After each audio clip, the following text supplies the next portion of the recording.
ऊर्जा संरक्षण और सौर ऊर्जा के क्षेत्र में जोधपुर का काजरी संस्थान एक मिसाल पेश कर रहा है। काजरी ने सौर ऊर्जा से जुड़े कई तरह के कृषि उपकरणों को इजाद किया है, जिससे न सिर्फ किसानों को सहूलियत मिल रही है, बल्कि सौर ऊर्जा के उपयोग से बिजली की भी बचत हो रही है।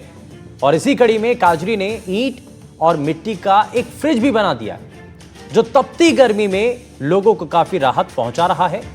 सौर ऊर्जा से चलने वाले और कौन से उपकरणों को काजरी ने इजाद किया है, जरा वो भी तो आगे देखिए।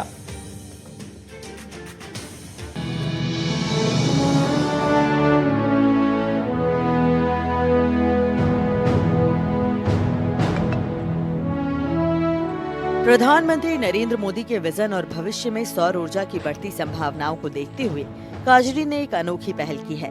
जोधपुर काजरी संस्थान ने कई तरह के उपकरणों का निर्माण किया है, जो सौर ऊर्जा से संचालित होने वाले हैं, और ये पहल सार्थक साबित हो रही है। एनडीटीवी की टीम ने जोधपुर के काजरी में बने सोलर पार्क का अवलोकन करने के साथ यहाँ विभिन्न सौर ऊर्जा से तैयार होने वाले कृषि उपकरणों की भी जानकारी ली। एनडीटीवी से बात करते हुए वरिष्ठ कृषि वैज्ञानिक डॉक्टर सुरेंद्र पूनिया ने बताया कि विशेष तौर पर पश्चिम राजस्थान के किसानों के लिए कई तरह के सौर ऊर्जा से संचालित कृषि उपकरणों को इजाद किया गया है। इसमें विशेष तौर पर सौर चूल्हे से लेकर सोलर ड्राई टनल और ईंटों से बना देसी फ्रिज भी है। जिस प्रकार से ये अनूठी पहल की है ऊर्जा संरक्षण और सौर ऊर्जा का बेहतरीन मिसाल को जो पेश कर रहा है, कृषि के क्षेत्र में कहीं रूप में कारगर साबित हो रहा है। जी सर, बिल्कुल।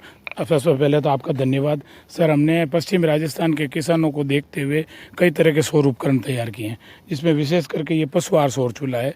ये हमारे यहाँ पर पश्चिमी राजस्थान में किसानों का जो मुख्य जो उनका स्रोत है वो अपना पशुपालन है, तो उस दृष्टि को देखते हमने ये पशु आहार सौर चूल्हा बनाया है। ये पशु आहार सौर चूल्हा दिन में करीब 5 जो हमारे भैंस होती है उनके लिए आहार बना देता है। तो 11 बजे अगर इसमें हम आहार रखते हैं तो 3 बजे तक हमारा पशु आहार बनकर तैयार हो जाता है, और ये 1 साल में करीब 1000 किलो लकड़ी की बचत करता है, और हमारा जो कार्बन डाइऑक्साइड का जो एमिशन है उसको भी कम करता है।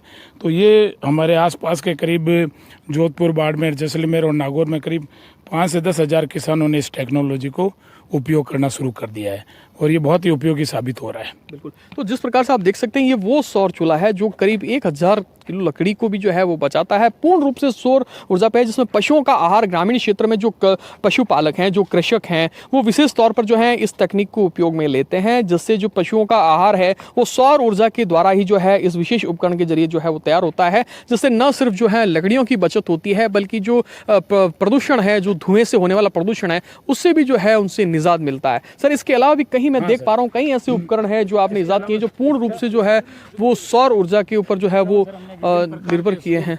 जी सर, तैयार किए हैं।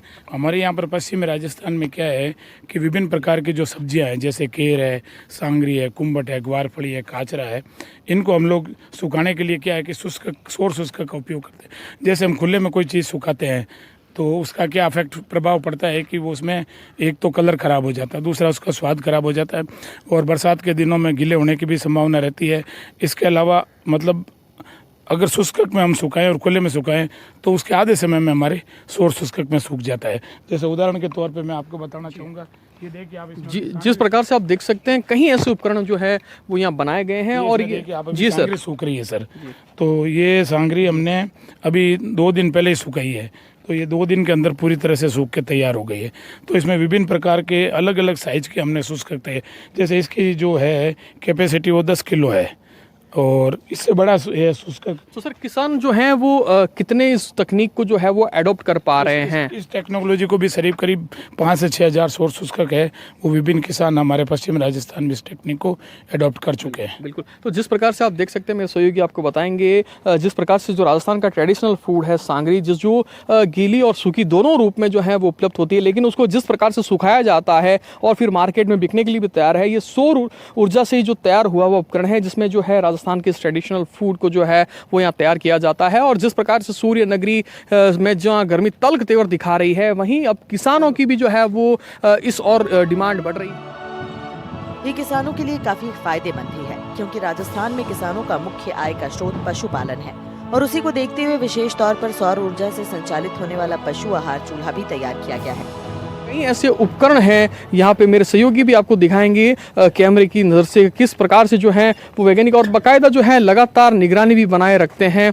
इसके अलावा आप देख पाएंगे कि किस प्रकार से जो है अनेक उपकरण, इसके अलावा ईंट से बना हुआ एक देसी फ्रिज भी जो है वो ईजाद किया हुआ है। और वहीं जो लगातार जिस प्रकार से जो भविष्य के देश के प्रधानमंत्री भी जो है वो सौर ऊर्जा के क्षेत्र में जिस प्रकार से जो बढ़ावा देने की बात कह रहे हैं, उसमें भी कहीं रूप में जो है वो ये तकनीक कारगर साबित हो रही है। और आप देख सकते हैं एक विशेष जो है वो एक डोम भी बनाया है, जो भी किसानों की जो कृषि के क्षेत्र से में जो है वो कहीं रूप में। सर ये क्या डोम बनाया है? कि पहले हमारे पास में छोटे छोटे शुष्क थे, तो जो भी किसान यहाँ आता था उसकी एक ही डिमांड रहती थी कि साहब हमें बड़ी साइज का कोई ड्रायर चाहिए जिसमें हम 500 किलो से आसपास अपनी सब्जियां है, फल है, वो सुखा सकते हैं। तो उसको दृष्टिगत रखते हुए हमने इस पाइप का एक टनल टाइप सोलर ड्रायर तैयार किया है। ये भी एक तरह से टनल टाइप ड्रायर है, तो इसकी जो कैपेसिटी वो 500 किलो तक हम इसमें कोई भी सामग्री सुखा सकते हैं। पिछले वर्ष सर हमने इसमें करीब 13 कुंटल खजूर सुखाए थे, जो विभिन्न किसान अपने यहाँ लेके आए थे, और उनका जो था सामग्री उसको हमने इसमें सुखाया, और करीब 2 से 4 कुंटल हमने इसमें बेर भी सुखाए थे। तो ये टेक्नोलॉजी बहुत बढ़िया सर, इसमें एक तो बड़ी स्केल पे हम सुखा सकते हैं।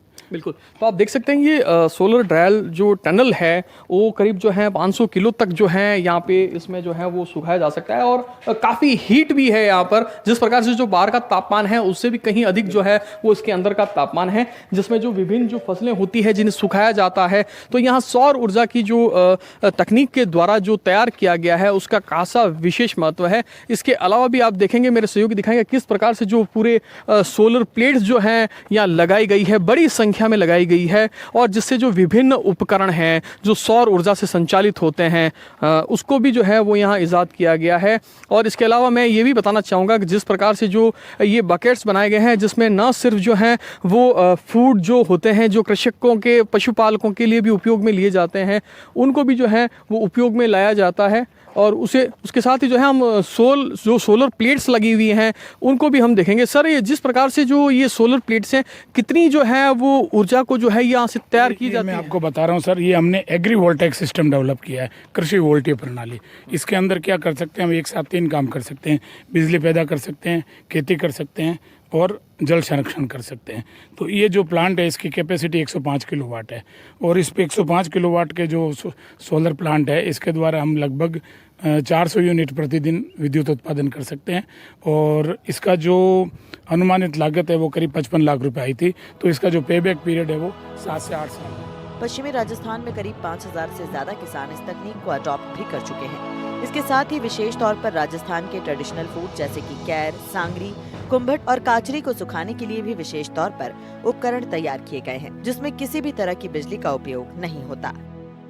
जिस प्रकार से आप देख पाएंगे किस प्रकार से जो है यहाँ बिजली जो है ऊर्जा को सूर्य की किरणों से जो है सौर ऊर्जा के द्वारा तैयार किया जाता है, और इसी से ही जो जितने भी कृषि के जो उपकरण हैं वो न सिर्फ संचालित होते हैं बल्कि किसानों के लिए भी जो है ये एक वरदान साबित हो रहा है। वहीं आप देख पाएंगे, मेरे सहयोगी आपको दिखाएंगे, ये वह देसी फ्रिज है जो ईंट और पत्थर से जो है वो तैयार हुआ है, और विशेष तौर पर जो ग्रामीण क्षेत्र हैं उसमें इसका उपयोग किया जाता है। सर जिस प्रकार से इसको देसी फ्रिज के नाम से जाना जाता है, इसको सर हम देसी फ्रिज भी कहते हैं और इसको कूल चैम्बर कहते हैं। तो इसके अंदर क्या होता है कि हम कोई भी सब्जियां या फल या दूध या कुछ भी रख सकते हैं। तो इसको क्या है कि गर्मी में इसके अंदर हमें 8 से 10 डिग्री तापमान इसके अंदर कम मिलेगा बाहर की तुलना में, और सर्दी में 5 से 6 डिग्री तापमान है वो बाहर की तुलना में कम मिलता है। और प्राकृतिक तरीके से जो है इसमें जो है वो टेम्परेचर तरफ मेंटेन रहता है सर, और इसमें आर्द्रता और तापमान दोनों ही प्राकृतिक तरीके से मेंटेन रहते हैं। ये चारों तरफ जो मिट्टी बनी हुई है और ये जो नीचे आपस में चैम्बर हॉल बने हुए हैं इनको गीला रखने की ज़रूरत है।